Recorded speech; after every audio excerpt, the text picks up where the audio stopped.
254장 찬송하시고 기도하고 시작하겠습니다. 254장입니다.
십자가의 보혈로 날 씻어 주소서.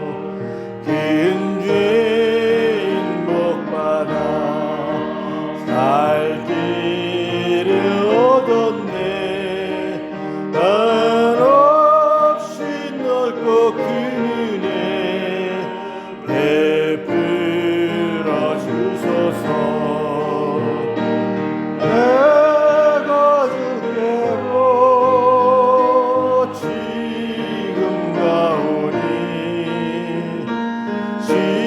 십자가의 보혈로 날 씻어 주소서. 그 피가 맘속에 큰 증거 됩니다. 내 기도 소리 들으사 다 허락하소서. 내가 주께로 지금 가오니 십자가의 보혈로 날 씻어 주소서.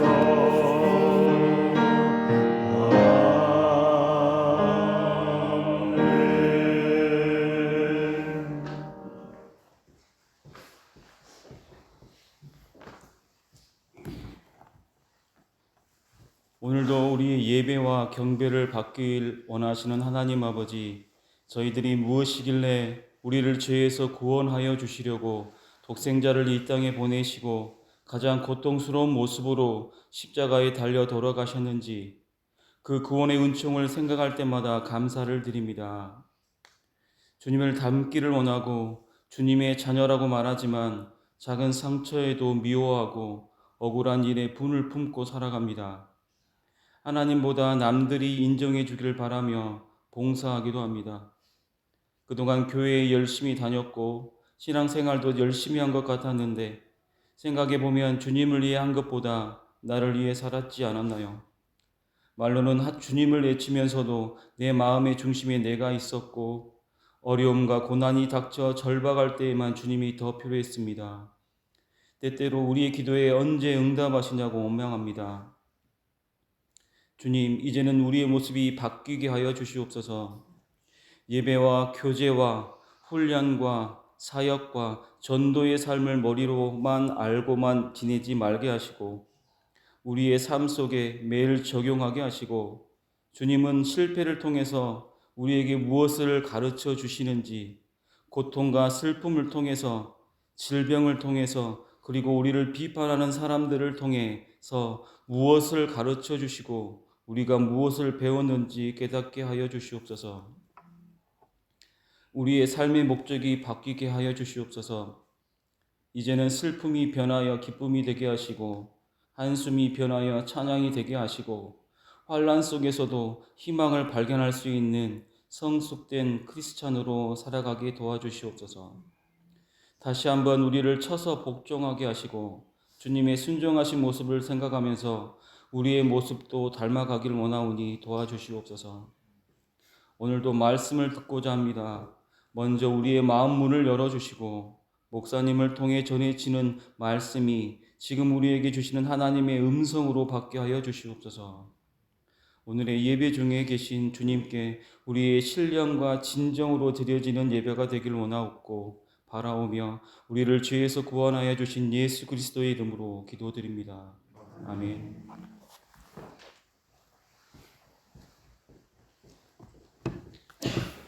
오늘 우리에게 주시는 하나님의 말씀 출애굽기 12장 1절에서 14절까지의 말씀입니다.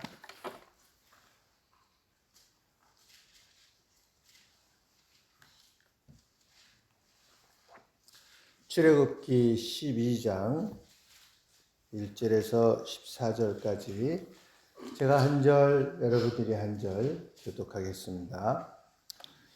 여호와께서 애굽 땅에서 모세와 아론에게 일러 말씀하시되 이날을 너희에게 보내시지 않고 그의 사단이 되게 하고 너희는 이스라엘 온 회중에게 말하여 이르라. 이달 열흘에 너희 각자가 어린 양을 잡을지니 각 가족대로 그 식구를 위하여 어린 양을 취하되 그 어린 양에 대하여 식구가 너무 적으면 그 집의 주인과 함께 사람 수를 따라서 하나를 잡고 각 사람이 먹을 수 있는 분량에 따라서 너희 어린 양을 계산할 것이며 너희 어린 양은 흠없고 1년 된 수컷으로 하되 양이나 염소 중에서 취하고 이달 열 나흘 날에까지 간직하였다가 해질 때에 이스라엘 중이 그 양을 잡고 그 피를 양을 먹을 집 좌우 문설주와 안방에 바르고 그 다음에 그 피를 물려고 목욕병과 쓴 나물과 아울러 먹되 날것으로나 물에 삶아서 먹지 말고 머리와 다리와 내장을 다 불에 구워 먹고 아침까지 남겨두지 말며 아침까지 남은 것은 곧 불사르더라. 너희는 이것을 이렇게 먹을지니 허리에 띠를 띠고 발에 신을 신고 손에 지팡이를 잡고 급히 먹으라. 이것이 여호와의 유월절이니라. 내가 그 밤에 그 땅에 두고 다니며 사람이나 짐승을 막론하고 애굽 땅에 있는 모든 추억을 담은 것을 다 치고 애굽의 모든 신을 내가 심상하니라. 나는 부끄러워하라. 내가 애굽 땅을 칠 때에 그 피가 너희가 사는 집에 있어서 너희를 위하여 표적이 될지라. 내가 피를 볼 때에 너희를 넘어가리니 재앙이 너희에게 내려 멸하지 아니하리라. 너희는 이날을 기념하여 그와 절기를 삼아 영원한 규례로 내려 지키리라. 아멘. 예, 오늘 이 출애굽의 말씀은 유대인의 절기인 유월절에 대한 말씀입니다. 흠없고 1년 된 수양이나 염소를 잡아서 그 피로 좌우 집의 문설주의 안방에 그 인방에 바르고 그날 밤에 고기는 불에 구워서 무교병 즉 누룩 없는 떡과 쓴 나물을 먹는데 허리에 띠를 띠고 발에 신을 신고 손에 지팡이를 잡고 급히 먹으라. 이것이 여호와의 유월절이니라 하시면서 13절에 내가 애굽 땅을 칠 때에 그 피가 너희가 거하는 집에 있어서 너희를 위하여 표적이 될지라. 내가 피를 볼 때에 너희를 넘어가리니 재앙이 너희에게 내려지지 않은 자리라. 그래서 유월절을 패스오버, 파사라고 넘어간다고 표현을 합니다. 하나님의 사자가 칼을 들고 멸하기 위해 기다리가 그 피를 볼 때에 그것이 표적이 되어서 넘어간다는 것입니다. 그러면서 14절에 너는 이 날을 기념하여 여호와의 절기를 삼아 영원한 규례대를 대대에 지킬지니라고 말씀하고 있습니다. 영원한 규례, 지금까지 그 대대 지킬 유월절의 피는 곧 예수 그리스도의 피를 상징하고 있습니다. 마가복음 14장에서는 예수님은 제자들을 모아놓고 최후의 만찬이라는 식사를 하십니다. 예수님이 잔을 가지고 사례하시고 제자들에게 주시며 말씀하셨습니다. 이것은 많은 사람을 위하여 흘리는 바 나의 피 곧 언약의 피니라. 예수 그리스도의 십자가의 피로 말미암아서 우리는 이제 죽음에서 죄에서 형벌에서 사함을 얻고 영생을 얻게 된 것입니다. 그래서 세례 요한도 예수님을 향해서 그렇게 얘기했습니다. 보라, 세상 죄를 지고 가는 하나님의 어린 양이로다. 어린 양의 피를 문설주에 발라서 죽음을 면했듯이 이제는 예수 그리스도의 십자가의 피가 우리를 모든 죄에서 깨끗하게 하실 것이다 라고 말씀하고 있는 겁니다. 그래서 너희 죄가 주홍 같을지라도 눈과 같이 휘어질 것이요 진홍같이 붉을지라도 양털같이 되리라. 너희가 즐겨 순종하면 땅의 아름다운 수순을 먹을 것이며 너희가 거절하여 배반하면 칼에 삼키오리라. 여호와의 입의 말씀이니라 하면서 이사야서에서도 말씀하고 있습니다. 우리는 이 사순절 기간을 통해서 그리고 특별히 고난주간을 통해서 우리의 죄를 사하시기 위해서 십자가를 지시고 십자가에서 그 보혈의 피를 흘리신 주님을 생각하면서 회개하는 그런 사순절, 예수의 피로 죄사함의 확신을 갖는 그런 사순절이 되어야 되겠습니다. 오늘 특별히 이 말씀 가운데 우리가 보아야 될 것이 있습니다. 신앙생활을 하는 우리들의 마음가짐이 어떤 가짐이어야 되는가 하는 것입니다.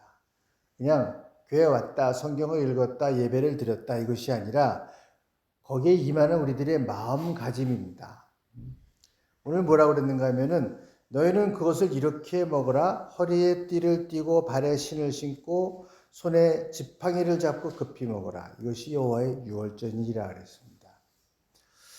신앙생활을 하다가 신앙생활을 내려놓는 사람들이 있습니다. 열심을 내고 있는데 갑자기 내려놓는 사람들이 있습니다. 그걸 보면서 어떤 긴장감이 드는가 하면 누구나 저럴 수 있다고 하는 겁니다. 모르면. 분명히 그 사람 절대 그럴 것 같지 않았습니다. 저 사람이 신앙을 내려놓을 것 같지 않았습니다. 그런데 갑자기 쉬는 거예요. 확신도 있고 열심히 하던 사람이 신앙을 잃는 모습을 보면서 그런 질문을 던지지 않을 수가 없습니다. 확신과 열심히 있던 사람에게 왜 저런 일이 일어났는가? 이 대답을 찾지 못하면 쓰러지지 않고 신앙의 길을 갈 수 있다고 장담할 수가 없는 겁니다. 누구에게 닥칠지를 모르는 거니까. 어떤 사람들은 교회를 떠나서 아예 세상으로 돌아가기도 합니다. 요즘 한국엔 그런 사람들 참 많죠. 아예 그냥 멀쩡히 교회 다니던 사람이 교회를 끊어. 안 가. 무슨 연유가 있었는지 모르겠지만 여러 가지 사유가 있겠죠. 그 세상으로 돌아간 사람이 있습니다. 그 사람들이 가졌던 과연 구원의 확신과 열심이 무엇이었을까? 무언가 잘못되었다고 하는 것입니다. 이스라엘 백성들이 홍해를 건너서 광야에 들어선 후에도 세상을 의미하는 그 애굽 땅으로 발걸음을 돌리려 했던 사람들이 있습니다. 그러나 홍해 때문에 애굽으로 들어가지 못하고 광야에서 죽었습니다. 마찬가지로 분명히 하나님과의 만남 속에서 참된 구원의 체험도 얻은 사람들이 세상을 그리워해서 돌아가고자 하지만 세상에서 다시 섞이지 못합니다. 마치 홍해를 건너서 다시 돌아가지 못하는 것과 같습니다. 세상을 향해서 발걸음을 옮기면 그건 죽음을 의미하는 것입니다. 둘째로는요, 어떻게 보면 더 안 좋다고 할 수 있겠는데 확신과 열심과 감격을 잃고 교회 안에 남아있는 사람들입니다. 좀 심각하죠? 그 열심을 가지고 신앙의 길을 가려고 하는 사람들한테 걸림돌이 되는 거예요. 무슨 얘기를 하면서 걸림돌이 되는가 하면 그렇게 열심히 할 것 없다. 나도 전에는 그랬다. 누구나 한 번은 그래. 그러면서 열심히 하고자 하는 사람들의 걸림돌이 되는 사람들입니다. 여기서 우리의 관심과 생각을 집중시키는 사람들이 바로 이런 사람들입니다. 왜 신앙생활을 열심히 하던 사람들이 걸림돌을 역할을 하는 사람이 되었을까? 저들의 구원의 체험과 확신과 감격이 다 잘못된 것이다 라고 단순하게 결정을 지을 수가 없습니다.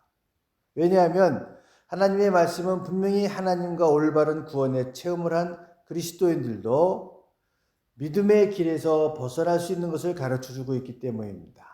이스라엘 백성들은 구원을 상징하는 홍해를 건넌 후 광야에서 때때로 더 이상 행진을 못하겠다 하면서 이 불신앙을 상징하는 애굽 땅으로 돌아가자고 모세에게 떼를 쓰고 조른 적이 있습니다.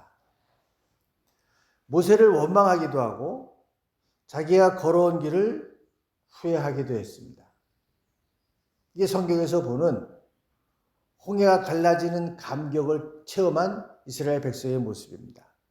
우리가 생각하기에는 내 일생에 홍해가 갈라지는 것을 내 두 눈으로 봤다 그러면 절대로 안 흔들릴 것 같죠. 근데 성경은 그 사람들이 흔들려요. 애굽을 나올 때 그 많은 기적들을 보고 자기 눈앞에서 홍해가 갈라지는 걸 본 사람들이 다시 애굽으로 돌아가자고 그런다고요. 그건 무슨 소리인가 하면 여기 있는 우리들도 뭔가 자세가 바로 되어 있지 않으면 언제든지 세상으로 돌아가려고 하는 마음을 품을 수 있다고 하는 것입니다. 확신을 잃어버릴 수 있습니다. 무엇이 이들로 하여금 이런 걸림돌이 되게 하고 확신을 잃어버리는 그런 모습이 되게 하였느냐 하면 우리가 신앙생활하면서 어떻게 마음 자세를 갖췄는가 하는 것입니다. 구원의 체험을 하고 신앙의 길을 걷기 시작할 때 우리가 어떤 마음의 자세를 가지고 시작했냐 이것입니다. 우리가 읽은 하나님의 말씀은 하나님께서 지시하신 준비된 자세가 없이는 구원의 확신이 있으며 신앙의 길을 가고 있다 하더라도 도중에 포기하며 신앙의 대열에서 낙오될 수 있는 것을 가르쳐주고 있는 것입니다. 다시 한번 말씀 11절 말씀 보면은 너희는 이것을 이렇게 먹을지니 허리에 띠를 띠고 발에 신을 신고 지팡이를 잡고 급히 먹으라. 이것이 여호와의 유월절이냐 그랬습니다. 이 구절은 하나님께서 이스라엘 백성들에게 어떠한 자세로 구원의 경험을 하고 어떠한 자세로 그 앞에 있는 신앙의 길을 가야 될 것을 말씀해 준 구절입니다. 하나님께서는 이스라엘 백성들에게 허리에 띠를 띠고 발에 신을 신고 지팡이를 잡은 자세로 구원의 능력이 임하는 밤을 맞이하라 하고 지시하신 것입니다. 그 자세는 간단히 말하면 여행자의 순례자의 자세입니다. 밤이 지나면 이스라엘 백성들은 행진의 준비를 갖추어 가야 되는 것입니다. 세례를 받고 신앙의 길에 들어선 사람들은 앞으로 그 삶은 신앙의 삶이고 하나님과 동의하는 그런 삶입니다. 그냥 터덜터덜 걸어가는 사람이 없습니다. 제가 요즘 까미노를 계속 올려드리고 있는데 다들 읽긴 읽으세요?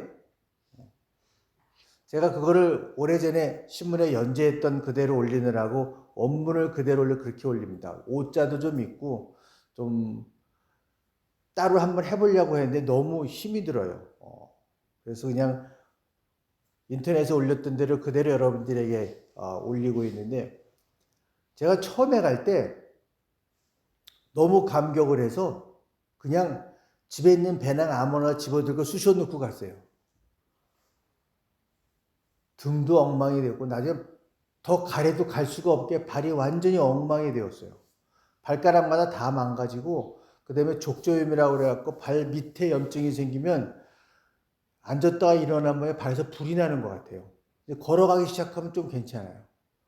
그러고 돌아와가지고서 그 다음부터 준비한 게 이런 거예요. 어떻게 이 길을 갈 것인가. 배낭. 제일 가벼운 거로. 다 뒤졌어요. 배낭이 차이가요. 엄청나게 많이 나요. 요즘 나오는 배낭들은요. 이 소재가 너무 좋아갖고요. 정말 얇아요. 가볍고. 근데 절대 틀어지거나 그러지 않아요. 그런 배낭을 구하고 신발도 가볍고 좋은 거 구하고 이러면서 1년 동안 준비해 갖고 갔어요. 스페인어까지 다 준비해 갖고 갔어요. 여행을 떠나는 사람들이 그냥 배 하나하나 집어들고 더덜더덜 갈 수는 없거든요. 여러분 그 까미노도 40일 동안 800km를 걸어가는 길이에요. 그걸 어떻게 그냥 아무거나 들고 더덜더덜 갈 수가 있어요. 우리 신앙의 길도 마찬가지입니다. 천성에 이르는 이 신앙의 길도 배낭을 고르고 신발을 고르고 하는 것처럼 준비된 자세로 가야 된다고 하는 것입니다. 그래서 죽음에서 구원하신 하나님의 능력을 맛보고 체험하는 감격 속에서 홍해를 건너고 가나안이라는 약속의 땅으로 믿음의 길을 떠나는데 그냥 갈 수 없다고 하는 것입니다. 애굽의 이 바로가 어떻게 변덕을 부릴지 또 그 행진할 때 얼마나 많은 난관과 어려움이 있는지 아셨기 때문에 그 밤에 여행의 모든 준비를 갖추라 하고 말씀하셨던 것입니다. 이스라엘 백성들은 하나님의 명령을 따라서 밤새 여행 채비를 했습니다. 그러나 이스라엘 백성들 중에는 하나님의 지시한 대로 준비하지 않고 밤을 넘긴 사람도 있었을 것입니다. 비록 그들이 하나님의 지시대로 여행 떠나기는 했지만 준비되지 않은 여행은 결국은 돌아서거나 고통스러움은 주저앉거나 포기하고 싶게 만드는 것입니다. 그래서 홍해를 건너 광야의 길로 접어들었을 때는 허리띠를 매지 않아서 고추장스러운 옷이 펄럭거리면서 거동을 불편하게 하고 먼 여행을 위한 신을 신지 않아서 발이 아프고 바람 부는 가운데 가시덤불을 걸을 때는 지팡이가 없어서 난관을 겪게 된 거다 이런 얘기입니다. 그래서 돌아가자, 못 가겠다 이런 말이 나오는 것입니다. 오늘날도 신앙을 내려놓고 신앙 생활을 포기하는 사람들은 바로 이러한 미비한 자세로 신앙의 길을 터덜터덜 가다가 주저앉게 되거나 생긴 일입니다. 우리들의 이 가나안을 향한 영적 행진은 준비 자세를 갖추어야 된다고 하는 것입니다. 그 첫 번째가 허리에 띠를 띠라 하는 것입니다. 고증을 잘한 그 구약을 드라마하거나 영화한 것을 보면 옷을 보면 알 수 있습니다. 그 당시에 옷이라고 하는 것은 머리하고 팔만 끼게 되어 있습니다. 그래서 이렇게 통짜로 되어 있죠. 그래서 매우 간편하긴 하지만 일을 하거나 활동을 할 때는 불편할 수밖에 없습니다. 그래서 옷만큼 중요한 것이 허리띠입니다. 그래서 이 활동을 할 때는 허리띠를 꽉 동여매야 되는 겁니다. 허리띠로 활동을 쉽게 했던 것인데 이스라엘 백성들이 쉬거나 그냥 집에서 왔다 갔다 할 때는 허리띠를 졸라매고 다니지는 않습니다. 그러나 어디를 가야 된다거나 일을 해야 될 때는 허리띠를 동여매게 돼 있어서 항상 허리띠가 옆에 있어요. 그래서 허리띠를 딱 매고 출발을 해야 되는데 그런 준비를 하지 않은 사람들은 결국은 펄럭거리죠. 여기저기 걸리죠. 문제가 될 수밖에 없습니다.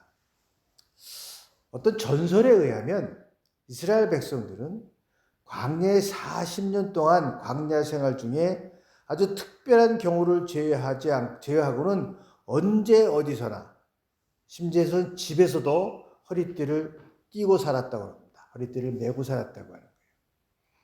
사실 하나님께서 허리띠를 매라고 하는 권고를 통해서 앞으로 이스라엘 백성들이 겪을 광야 생활이 편히 쉬는 삶이 아니다 하는 것을 암시했다고 할 수 있습니다. 신앙생활이요. 믿음으로 산다고 하는 것이 모든 게 만사형통하고 편한 길은 아닙니다. 믿기 때문에, 내가 믿는 사람이기 때문에 때로는 손해도 봐야 되고 때로는 좀 모욕도 감수해야 되고 때로는 할 말도 못하고 참아야 될 때가 있습니다. 말하지 못하고 참는다는 게 아주 속 터지는 일이거든요. 이건 누구한테 물어봐도 누가 잘못하고 누가 잘못을 다 알 수 있는 일인데, 다 알 수 있어요. 누구한테 물어봐도. 근데도 그걸 참아야 될 때는 참 속이 터지는 일이죠. 신앙의 길이라고 하는 게 그렇게 항상 마음 편하고 평안하고 쉬운 길이 아니라고 하는 것입니다. 그렇게 나태하게 쉬는 자세로 있는 이스라엘 백성들에게 허리에 띠를 매라는 명령은 이제는 그런 삶을 끝장을 내고 더 나아가 이스라엘 백성들의 앞으로 있을 역동적인 삶이 기다리고 있는 것을 가르쳐 주신 얘기입니다. 그래서요, 이 허리띠가 주는 의미는 우리의 나태했던 것, 그런 쉼이 끝나고 앞으로는 계속적인 신앙의 길, 그 길이 계속될 거다 하는 것입니다. 40일 동안 여러분들이 가는 길을 간다고 하면요, 까미노를 가게 되면 그 길은 매일 10kg의 배낭을 지고 무거운 신발을 끌고 때로는 태양빛에서 때로는 비를 맞으면서 걸어가야 되는 길이 순례의 길입니다. 그리고 거기에는 누구도 의심하지 않아요. 당연히 그런 길이 있을 거라고 생각하고 항상 준비되어 있습니다. 새벽 4시 반 일어나면은 항상 준비되어 있어요. 그 배낭 메고 가는 거예요. 허리띠를 메고 부축끈을 꽉 졸라매고 그거 더덜더덜 가는 사람 없어요. 끈 안 메고 가다가 발 다 까지거든요. 그것처럼 꽉 동요 메고 가는 거거든요. 앞으로는 계속 그 길을 그렇게 가게 될 것이라는 뜻입니다. 그렇게 쉬고 누워있고 그런 편안하게 배낭도 옆에다 갖다 놓고 그렇게는 안 된다고 하는 거예요. 앞으로는 계속 그런 순례의 길을 가게 될 것이다. 천성을 향해서 순례의 길을 떠나는 그리스도인의 신앙생활은 절대 그렇게 끈을 풀어놓거나 널널하게 갈 수가 없다고 하는 겁니다. 신앙생활에 그런 쉼이 없다는 것은 무엇을 의미하느냐? 사람이 신앙생활을 하게 되면 과거에는 하지 않았던 새로운 일들을 계속하게 됩니다. 예배를 드립니다. 둘째, 기도해야 됩니다. 셋째, 또 성경을 통해서 하나님의 말씀을 듣고 배웁니다. 또 넷째는 주신 여건과 재능을 발견하면 교회 한 지체로서 주께 충성하고 전도하고 봉사하고 그렇습니다. 올해는 참 내가 설교를 준비하면 설교가 꼭 기도 속에서 나와요. 아까도 기도해 주시는데 그 얘기를 해서 어저께도 그랬고 똑같은 얘기를 하시네. 그런 얘기를 했는데 참 신기하네. 예배드리죠. 기도해야 되죠. 성경 읽어야 되죠. 또 여건과 재능을 따라서 충성해야 되죠. 쉴 시간이 없어요. 계속 그런 생활입니다. 신앙생활의 활동이라고 하는 것은 이 네 가지를 뜻합니다. 신앙생활에서 쉰다는 것은 바로 이 네 가지 중에 한 가지라도 중단하거나 미루고 있는 상태를 의미하는 겁니다. 오늘날 하나님의 구원을 체험하는 사람들은 자기의 성격이나 환경에 관계없이 이 네 가지의 신앙생활을 계속해야 되고 그곳에 빠져들어가야 되는 겁니다. 만일 지나온 영적인 삶을 회상해 볼 때 이 네 가지 본분에 관해서 특별히 뭐가 소홀한 점이 있었다든가 열성이 없었다고 하면은 내가 뭔가 잘못되어 있구나. 여러분들이 점검하셔 봐야 됩니다. 예배를 열성적으로 드렸는지, 쉬지 않고 기도를 했는지, 또 말씀을 내가 정말 하나님의 말씀으로 받아들였는지, 그리고 주신 재능을 따라서 내가 과연 하나님 앞에 충성했는지. 근데요, 항상 그때 귀에 속삭이는 소리가 있습니다. 야, 너 바쁘지 않냐 그거? 교회에 너무 시간을 빼앗기는 거 아니야? 지금 당장 일이나 잘 처리하고 난 다음에 그 다음에 하자. 잠시 쉬자. 이런 속삭임들이 들려옵니다. 여기에 넘어지는 사람들이 있습니다. 바쁜데 지금 당장 이거 해야 되는데 내일 시험인데 다음에 하자 이런 겁니다. 여기에 많이 넘어갑니다. 제가요, 정말로 교회를 잠시 쉬겠다는 사람들을 만난 여러 명 있습니다. 열 손가락은 안 들어가는데 여러 명 경험했습니다. 무엇 때문인지 모르겠지만 여러 가지 이유는 있었을 거예요. 잘된 꼴을 못 봤어. 교회 쉬는 사람 치고. 제일 후회되는 사람이 한 사람이 있는데 그 사람이 와서 그러더라고요. 사업을 하는 사람이요. 크게 사업을 해. 진짜 집도 괜찮고 뭐 애들도 뭐 다 뭐 아들 딸 뭐 승마도 배우고 뭐 아주 집이 유복한 집안이에요. 독일에서 그 정도면 대단하잖아요. 그리고 영어 공부도 되게 열심히 해요. 사업을 하니까. 교회 올 때도 막 이렇게 레시바 끼고 와서 막 영어도 하고 뭐 공부하고 그래요. 그때는 그 녹음 테이프잖아요. 참 열성적이에요. 교회 헌금도 열심히 하고. 그 어느 날 교회를 쉬겠대. 교회를 쉬는 게 뭔가 그랬더니 자기가 너무 바쁘고 또 힘든 일이 있어서 교회를 좀 쉬겠습니다. 그래서 교회를 무슨 쉬냐고. 진짜 안 나와요.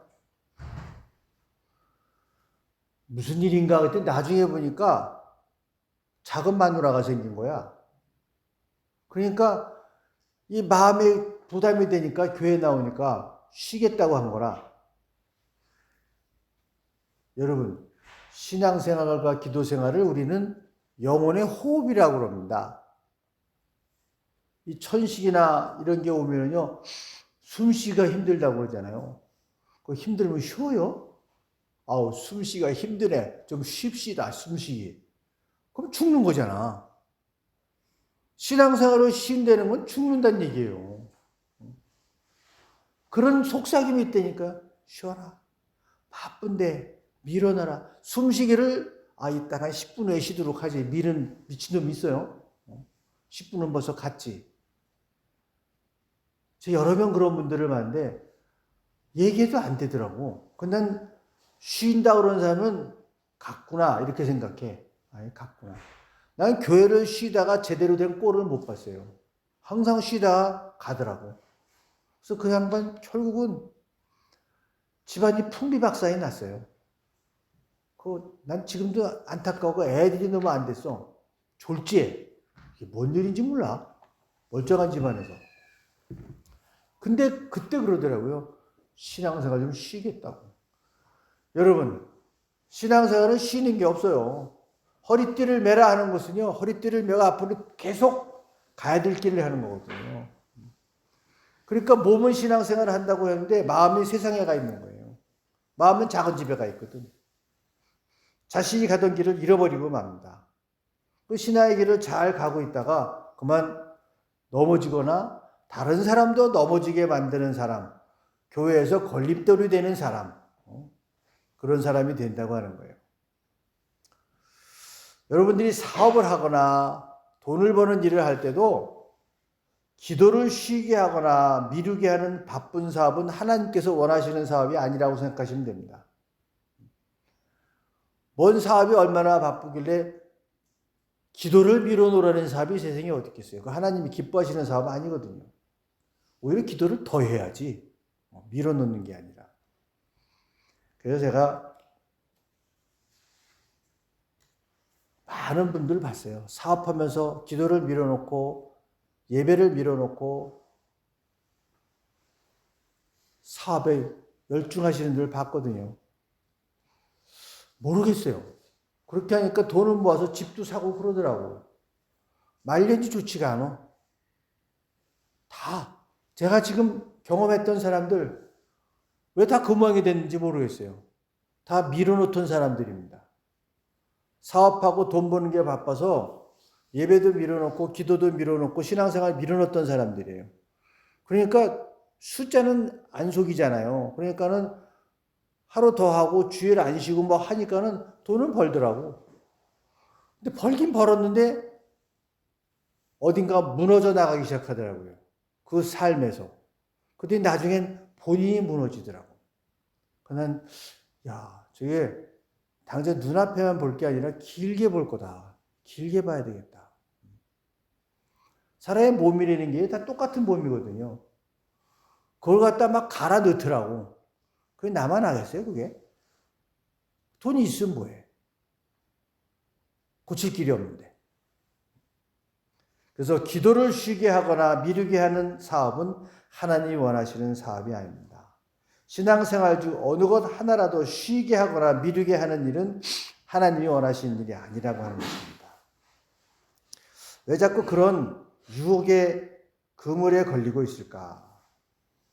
신앙의 첫걸음을 내딛기 전에 허리에 띠를 띠라 하는 주님의 명령.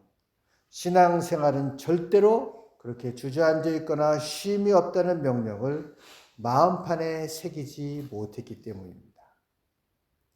여러분, 우리 신앙생활은 순례길입니다.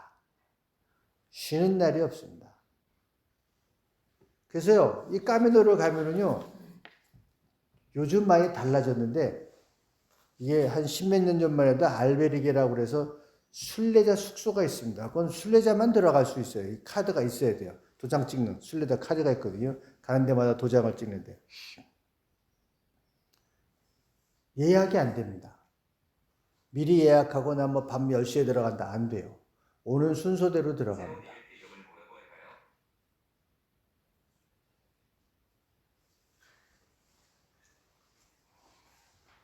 또 한 가지는 뭐냐면요. 이틀 있을 수가 없어요. 하룻밤 자면 무조건 나가야 돼요. 무조건 나가야 돼요. 유일한 예외는 뭔지 아세요? 아파서 못 가는 사람은 있을 수 있어요. 아파서 못 가서 다리가 쓸 수가 없는데. 그럼 이제 보니까 군병원에 가더라고요. 보니까 일반 병원보다도 그 근처에 있는 군병원에 보내더라고. 그래서 군 병원에 가니까 다 순례자들은 무료로 치료를 해줘요. 그리고 순례길에서 하면 군병원에 보내서 치료를 받고 무릎이나 또는 발가락 다친 사람들 치료하는데 그 외에는 매일 가야 돼, 매일. 신앙의 길에 쉬는 게 없어요. 순례의 길에도 쉬는 게 없어요. 자기가 발을 다치거나 몸이 상하지 않는 한 그 숙소에 이틀을 머물 수가 없어요. 하룻밤 자면 무조건 시간 되면 다 나가야 돼. 무조건 다 나가야 돼. 신앙생활이 그런 거예요. 허리띠를 매라 그랬으면요. 우리 신앙생활도 하루도 쉬지 않고 그렇게 가야 되는 겁니다. 그 유혹에 넘어가게 되면 신앙생활 어느 한 부분이 무너지기 시작하게 합니다. 그래서 그렇게 쉬겠다고 하게 되면 결국은 영적 수렁에 빠지게 되고 맙니다. 안타까운 건 뭐냐? 이걸 아무리 설명을 해도 알아듣지를 않더라는 겁니다. 못 알아듣는 건지 알아듣지 않는 건지 모르겠어요. 10명 중에 10명을 얘기해도 한 명도 알아들을까 말까 해요. 난 그건 정말 숙제야. 그래서 기도하는 수밖에 없나 보다. 이거 아무리 얘기해도요. 알아듣지를 못해요. 눈에 보이는 게 확실하거든요. 하루만 더 하면, 1시간만 더 하면 분명히 돈은 더 들어오는데. 그래가지고 이게 전혀 설득력이 없어요. 여러분들이 새벽 기도에 나왔으니까 마음판에 새기십시오. 신앙생활은 쉬는 게 없습니다. 기도를 쉬게 하거나 미루게 하거나 하나님이 기뻐하시는 사업이 아닙니다. 마음판에 새기려는 게 그 출발하기 전에 허리띠를 띠라고 그랬어요. 이런 사실을 간과하는 사람은 아무리 하나님의 크신 능력을 체험했다고 하더라도 쉽게 신앙을 포기하는 사람이 되고 맙니다. 홍해가 갈라지는 걸 보고도 돌아가자고 하는 사람들이 있는 것 같습니다. 그래서 데살로니가전서 5장 17절은 쉬지 말고 기도하라. 기도에 쉼없음을 가르치고 있고요. 히브리서 10장 25절은 끊임없이 모여 예배드리고 주 하나님을 경배할 것을 가르칩니다. 모이기를 패하는 어떤 사람들의 습관과 같이 하지 말고 오직 권하여 그날이 가까움을 볼수록 더욱 그리하자. 하나님께서는 그리스도인의 신앙생활이 이렇게 영적 생활을 잘 준비하고 시작되기를 원합니다. 준비된 마음가짐, 예배, 기도, 말씀, 헌신의 생활을 한시라도 멈추거나 뒤로 미룰 수 없다고 하는 것입니다. 천국에 입성하는 날까지. 내일 하자, 다음에 하자, 언젠가 하겠지 하는 말들은 신앙생활의 최대 적입니다. 다음에 하면 되겠지. 다음 주에 하면 되겠지. 그렇게 안 됩니다. 여러분들이 신앙생활을 생각할 때마다 제가 말씀드린 그 까미노 순례길을 생각하시면 됩니다. 다음 주에 가겠지? 언제 다음 주에 가요? 그날 숙소에서 나가야 되는데 그럼 길바닥에서 자야 돼요. 영적 불구자를 만들 수 있는 독약과 같은 생각이 바로 다음에 하면 되겠지? 이런 생각입니다. 신앙생활에서 좀 쉬었다 하자는 속삭임은 마귀의 음성이고 속삭임입니다. 그래서 신앙의 첫걸음을 뗄 때 신앙의 길은 쉼이 없다. 순례의 길은 그 숙소에서 자고 나면 아침에 당장 나가야 됩니다. 다 쫓아내요. 그 다음에 무슨 일이냐면 발에 신을 신으라 그랬습니다. 발에 신을 신으라. 이스라엘 주변에는 참 광야가 많습니다. 지금도 마찬가지예요. 이스라엘 성지 순례 가면 그래서 광야 기도하러 한번 가거든요. 한밤중에 버스 세워놓고 광야에 세워놓고 쫙 흩어져 갖고 기도하고 오라고 이렇게 해요. 정말 별빛밖에 안 보이거든요. 스산해. 바람 소리도 그렇고 30-40명이 내려가서 퍼져도요 진짜 혼자 있는 것 같아요. 그런 광야길들이 많습니다. 모세가 양을 치던 살동은 미디안이라는 것도 미디안 광야입니다. 이스라엘 백성이 40년 지나갈 장소도 역시 광야입니다. 그래서 이 지역에 사는 모든 사람들에게는 신발이 대단히 중요합니다. 이미 그 시절에 가죽으로 신을 만들어서 신었고요. 먼 여행을 할 때 쓸 특수한 신발도 만들어서 신었습니다. 만약 신발이 약하거나 떨어지면 돌멩이, 가시덤불, 굵은 모래, 바위 다 찢어져서 광야를 넘어갈 수가 없습니다. 하나님께서는 밤이 지나면 이스라엘 백성들이 홍해를 건너 시나이 반도를 건너갈 것을 아셨습니다.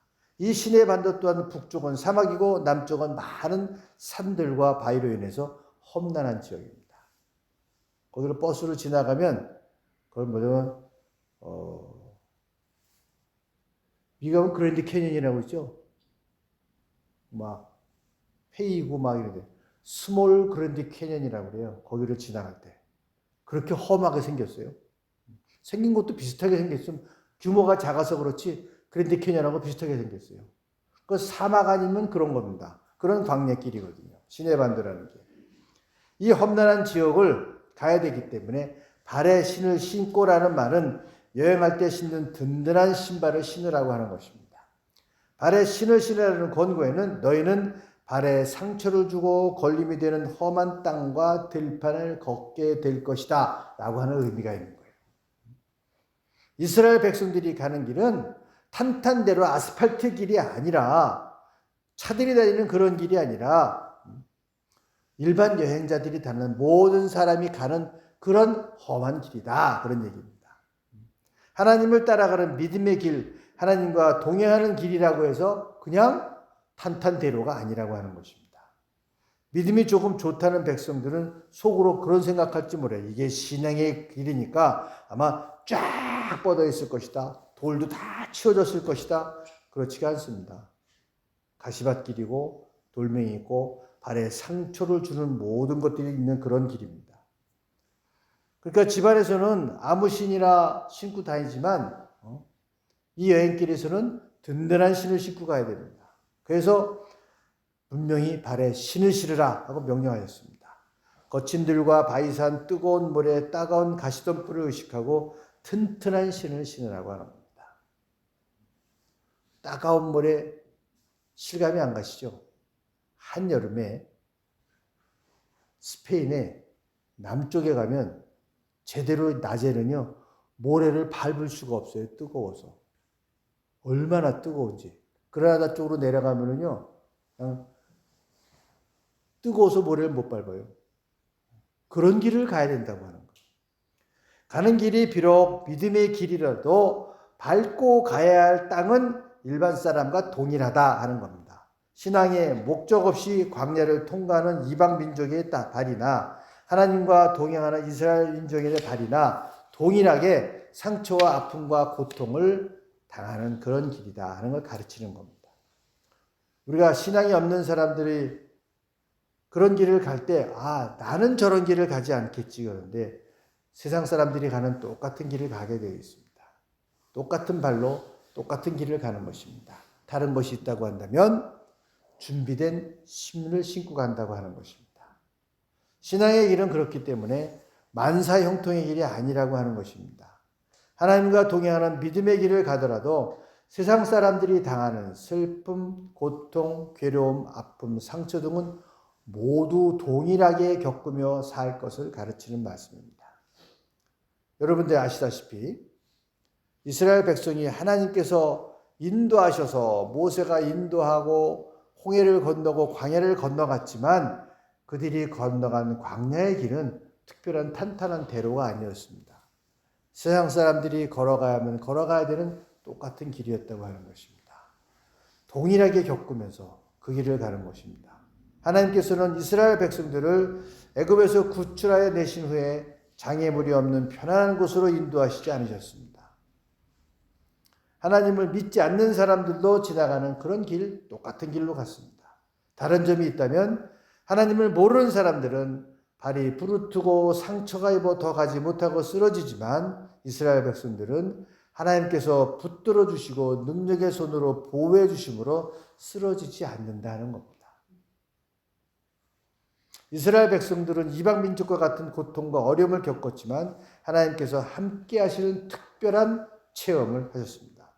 그러므로 이스라엘 백성들은 고통과 힘든 여행을 통해서 하나님이 함께 하심을 느끼며 믿음의 사람으로 훈련이 된 겁니다. 길이 다른 것이 아니라 길을 가는 사람이 다른 겁니다. 하나님께서 그리스도인이 겪는 슬픔과 고민과 역경 속에서 하나님을 바라보게 하시고 그 가운데 능력을 베푸셔서 우리를 믿음의 사람으로 이끌어 가시는 것입니다.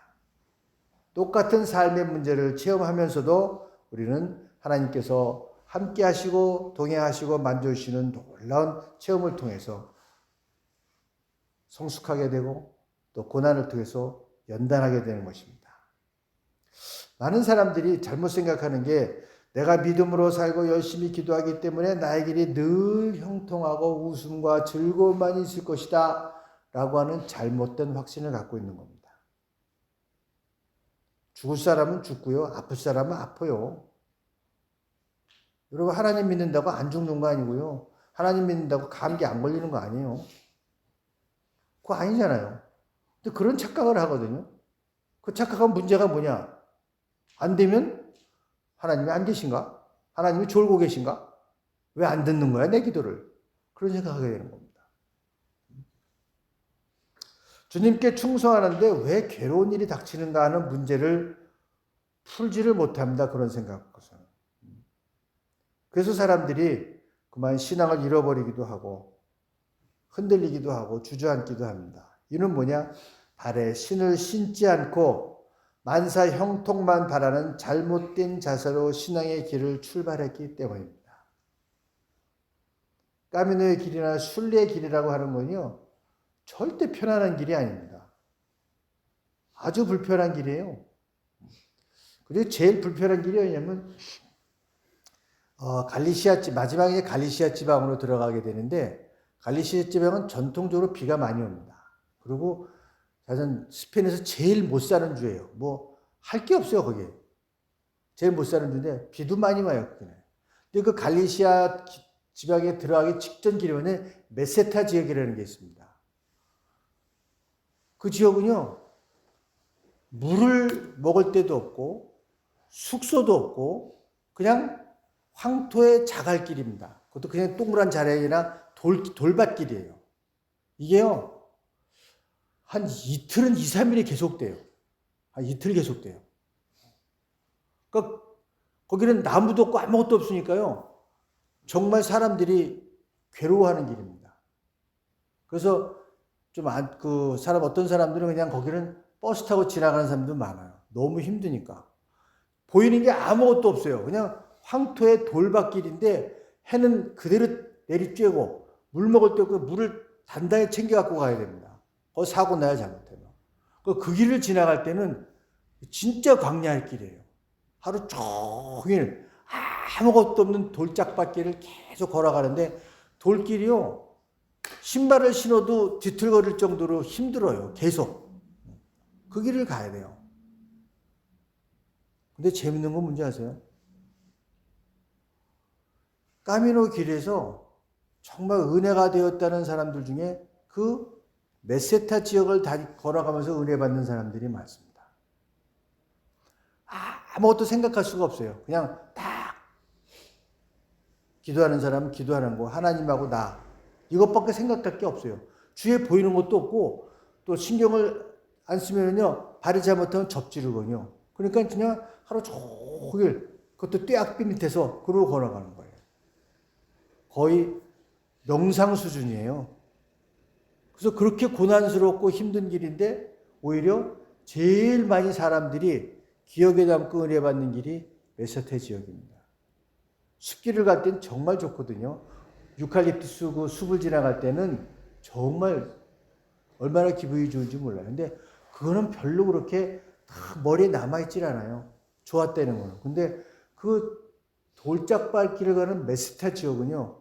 그렇게 기억에 남고 은혜가 많이 돼요. 그렇기 때문에 여러분들 신앙생활하면서 모든 여러분들의 삶의 길이 오이카틸루스 그 숲길이라고 생각하지 마십시오. 오히려 그런 돌짝밭길에서 하나님의 은혜를 더 깊고 진하게 느낄 수 있고 더 깊이 사귈 수 있는 데가 우리 인생의 그런 길들입니다. 이런 성경을 봐도 바울도 그렇고 말도 안 되는 고난들을 겪습니다. 사도행전 27장 보면은 바울이 겪는 말이 나오는데 사흘째 되는 날에 배의 기구를 저희 손으로 내어버리니라. 여러 날 동안 해와 별이 보이지 아니하고 큰 풍랑이 그대로 있으며 그 구원의 소망이 다 없어졌더라. 이게 뭐냐면요. 바울을 싣고 가던 배가 풍랑을 만나갖고 그냥 정신없이 떠내려간 거예요. 그게 어디로 갔냐? 지금의 몰타로 갑니다. 말타. 그래서 거기서 파선하게 돼요. 그래서 지금도 말타를 가면 생폴 베이라고 있습니다. 사도 바울만이다 이렇게 쭉 들어가 있어요. 배가 거기서 꼭 빠지게 돼 있더라고요. 그래서 거기서 난파해서 그 앞에 섬으로 들어가서 거기 들어가면은 이제 거대한 바울 동상이 있어요. 그리고 이제 육지로 들어가면 바울이 겨울을 났던 동굴이 있는데 소망을 잃어버릴 정도로 이렇게 어려움들을 다 겪었어요.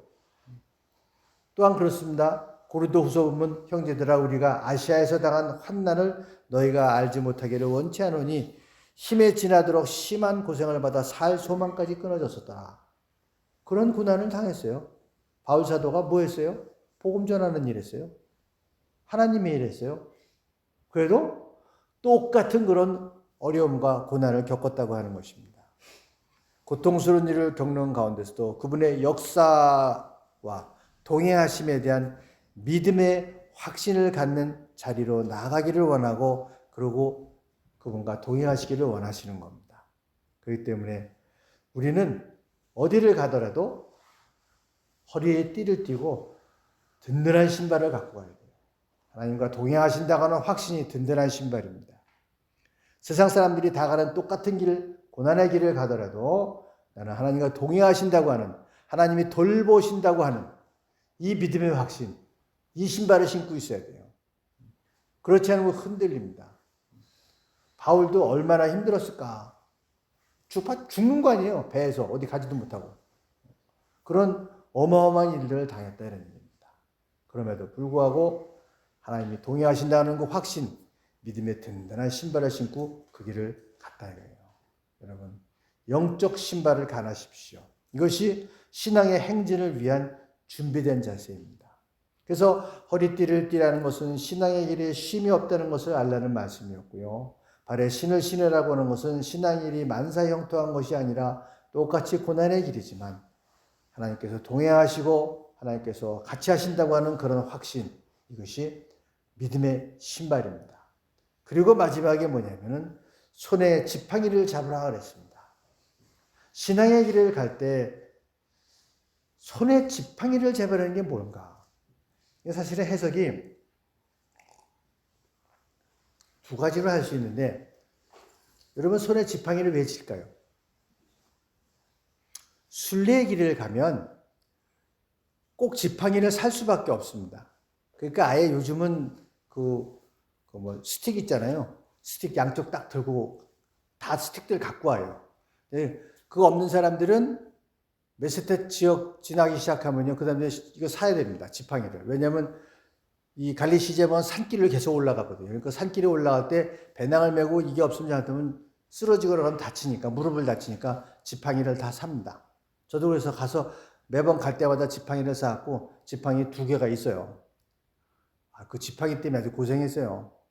그걸 순례길에 같이 동행했던 지팡이인데 버리고 올 수가 없잖아. 돈이 비싼 게 아니에요. 내 추억과 함께 지팡이 대고 꼭 갖고 가고 싶은 거예요. 그래서 이제 비행장 가서 붙이려니까 이게 짐으로 안 들어가고 따라 붙여야 돼요. 지팡이를. 붙였어, 지팡이를. 비행장에 왔는데 안 왔어요. 어디 갔는지 찾을 수가 없어. 그래서 적어놓고 가라고 그래요. 한 이틀 있다가 연락이 왔어요. 다음 비행기로 왔대나? 그래요. 다 찾으러 오라는 거야. 그래서 그 지팡이 찾으러 또, 그 본까지 또 갔어요. 공항까지. 한참 수송을 하고 지팡이 찾아왔던 기억이 있어요. 그 지팡이가 일반 짐으로 안 들어가고 다른 짐으로 특수 화물로 들어가거든요. 그 지팡이가 소중해요. 그래서 이제 지팡이에 대한 해석이 2가지예요. 하나는 지팡이가 우리를 보호하는 그런 역할도 하지만 또 하나는 뭐냐면 지팡이가 언제 꼭 필요하냐. 양을 몰고 갈 때 필요합니다. 양을 몰고 갈 때. 양을 갖다가 손으로 몰 수는 없거든요. 이렇게 넓게 해든가 지팡이로 양을 모는 거거든. 시편 24편에도 그러잖아요. 그 지팡이가 나오는데 이 지팡이는 뭐냐면은 양을 몰고 가는데 무엇을 위한 양이냐?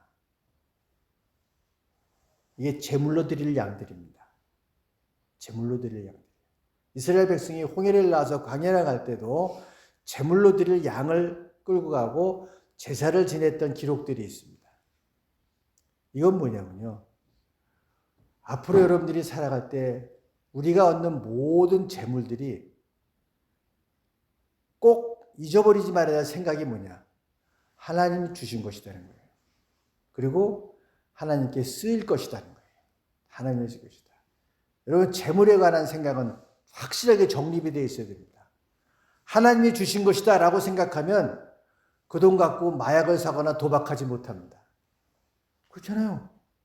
하나님이 주신 재물 갖고 어떻게 가서 라스베가스 도박을 할 수가 있어요. 하룻밤에 몇천 불씩 이루면서. 그걸 어떻게 마약을 살 수가 있어요. 재물에 관한 건 굉장히 중요해요. 그래서 우리 삶 전체를 지배하는 거예요. 그래서 재물에 관한 것은 하나님이 주신 것이다. 그리고 양을 왜 몰고 가요? 하나님을 위해서, 하나님께 제사 드리게 쓰는 것이거든요. 하나님을 위한 재물이 되어야 된다. 어떤 게 하나님을 위한 재물이에요? 여러분 잘 먹고 잘 살아야 돼.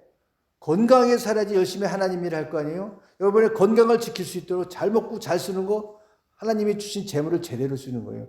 헌금만 하는 게 하나님을 위해 쓰는 게 아니에요. 잘 쉬어야 돼. 또 다시 한번 열심히 일하려면 여러분 쉬어줘야 돼요. 여행을 가든 우할랍을 가든 여하튼 잘 써야 돼. 하나님이 주신 재물로 정말 다시 한번 새롭게 리프레시하기 위해서 쓸 수 있어야 돼요. 이게 하나님을 주신 재물을 하나님의 일을 위해서 쓰는 모습이에요. 그게 꼭 헌금을 드리고 제사만 드려야지만 하나님을 쓰는 게 아니에요. 양을 잡아갖고 하나님 제사만 드려요. 다 같이 재물로 나누잖아요. 그런 것처럼 재물에 관한 2가지는 잊지 마세요. 하나님이 주신 것이다. 하나님의 일을 위해서 쓰여진 것이다. 그것만 가지면 재물 때문에 시험 되는 일이 없습니다. 그래서 이 지팡이를 짚고 가라고 하는 것은 이제 그들이 갈 땅에서의 그 재물에 관한 것들을 정립하는 거예요. 또 한 가지는 무엇이군요. 손에 지팡이를 잡아라는 것은 집에서 편히 쉬고 있는 사람은 지팡이가 필요 없습니다. 지팡이 잡지 않죠. 잘 때 지팡이 붙들고 자는 사람이 있어요? 물론 옛날에는 이게 폼이 모대이긴 했어요. 혹시 아세요? 1960년대는 이게 패션이었습니다. 중절 모자 쓰고 지팡이 하나 딱 들고 다니는 게. 기억 안 나세요? 아버지 사진 보면 나오는데 그게 하나의 모델였거든. 그래서 그 멋있는 지팡이 하나 하고 탁 하면서 중절 못 쓰고 그게 60년대 한국에 영국에만 있었던 게 아니고 한국에도 그게 패션이었습니다. 뭐 그런 거 아니고서야 지팡이를 질 일이 없잖아요. 어디를 떠날 때 사람이 손에 지팡이를 잡는 것입니다. 험한 길을 올라갈 때 지팡이를 잡는 거예요. 지팡이를 잡는다고 하는 것은 순례의 길과 관련이 있습니다. 야곱이 순례의 길에 떠날 때 지팡이를 잡았던 것 같습니다. 어린 양의 피를 경험한 사람은 이 세상에서 이제는 순례자로 살아가는 겁니다. 천성을 향한 순례자로 살아가는 거예요. 40일 동안 800km를 가는 것뿐만 아니라 일생을 순례자로 살아가는 겁니다. 순례자는 정착하지 않습니다. 어느 한 곳에 매이지 않습니다. 순례하는 사람이 어느 가서 주저앉지 않는다고 하는 거예요. 세상에 집착하거나 세상에 푹 빠져 살지 않습니다. 우리의 집은 하늘에 있는 집이거든요. 그 하늘나라를 바라보면서 하늘나라에 소망을 두고 하늘나라에 애착을 가지고 거기를 향해서 가는 것이 순례자의 길입니다. 우리 인생은 모두 다 순례하는 길입니다. 그렇기 때문에 어느 것에 집착하거나 매이거나 주저앉아 있지 마십시오. 하루하루가 나의 종착역이 다가오는 날입니다. 제가 그래서 어떻게 하루를 살아야 되는가? 우리 마지막 날이 다가오고 있는데 내가 만약 70년을 살았고 앞으로 뭐 10년, 20년이 남았다고 한다면 앞으로 나에게 남은 날의 첫날이 오늘이라고 하는 겁니다. 그런 마음으로 살려는 거예요. 앞으로 나에게 남은 날의 첫날이 오늘이라고 하는 거예요. 그런 마음으로 살면 여러분들이 하루하루를 정말 소중하게 감격적으로 살 수 있을 것입니다. 순례자의 삶이라고 하는 것은 그냥 돌아다닌다는 뜻이 아닙니다. 어디에 머물지 않는다는 것이고 그리고 분명히 종착지가 있습니다. 순례의 종착지가. 거기를 향해서 나가는 길이고 그리고 남아있는 날의 첫날이 오늘이라고 생각하며 사는 것이 순례자의 길입니다. 사랑하는 여러분. 이 고난주간절들이 다시 말씀을 묵상하면서 이 6월절의 의미를 돌아보면서 먼 길을 떠나는 가나안을 향하는 이스라엘 성도들에게 하나님 주신 말씀, 허리띠를 메고 신발을 신고 지팡이를 잡으라 했던 것처럼 이 고난주간 주님이 나를 위해서 죽으신 십자가를 묵상하면서 앞으로 나의 삶이 어떠한 모습이 되어야 될까, 어떠한 모습으로 이 믿음의 길을 가야 될까 할 때 이 세 가지를 기억할 수 있기를 바랍니다. 띠를 매십시오. 신발을 신고 지팡이를 들고 이 순례의 길에서 하나님과 동행하며 승리하는 여러분들이 되시기를 주님의 이름으로 간절히 축원합니다. 기도하시겠습니다. 우리를 인도하시는 하나님, 우리 앞에 놓여 있는 우리의 삶의 순례의 길들, 주님의 나라에 이르기까지 쉬지 않고 끝까지 완주할 수 있도록 하나님 동행하시고 은혜 내려주시옵소서. 위기의 시간을 지나갈 때 절망하지 않고 마음을 새롭게 해서 그 위기를 넘어 우리에게 허락하실 새로운 시간을 볼 수 있는 믿음을 허락해 주시옵소서. 우리를 주저앉히는 욕망의 사슬을 끊고 하나님을 의지하며 나아가는 새 길의 여정에 함께하여 주시옵소서. 이 순례의 길에 똑같이 당하는 고난과 고통이라 할지라도 나를 사랑하시고 나를 구원하시고 나를 인도하시는 하나님께서 돌보시고 계신다고 하는 믿음의 확신을 가지고 이 순례의 길에서 하나님께 영광이 되며 승리하는 성도들이 되게 은혜 내려 주시옵소서. 예수 그리스도 이름으로 기도하옵나이다. 아멘. 찬송 268장 같이 하겠습니다. 그리고 주기도를 마칩니다.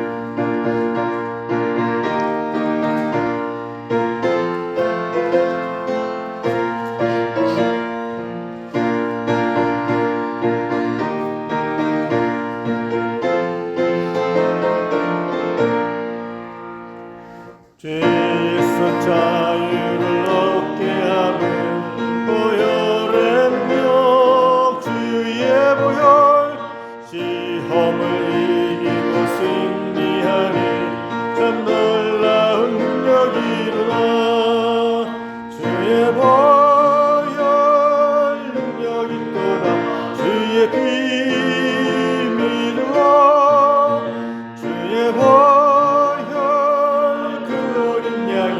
매우 귀중한 피로다